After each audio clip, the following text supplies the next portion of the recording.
Přestože je konec února, na pole mnohde vyjeli kombajny. Právě teď se sklízejí rychle rostoucí dřeviny. V Česku čím dál oblíbenější sadba. Každý rok jí přibude asi 600 hektarů.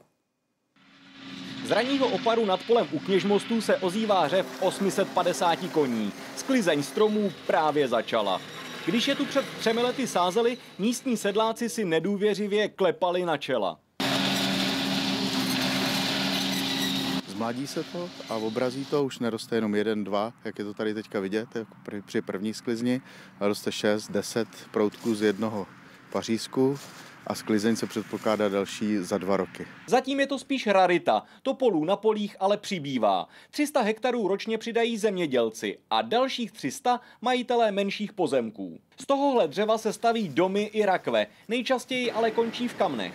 Když byste měl kotel na štěpku, tak vám stačí 1 hektar na to, abyste byl soběstačný po dobu 25 let, co se týká paliva na 1 rodinný dům. Je to kombinace stylu zemědělství v Evropské unie a taky závazku České republiky v rámci Evropské unie. Nejrozšířenější rostliny pro výrobu energie u nás zůstávají řepka a kukuřice se zhruba 100 000 hektary.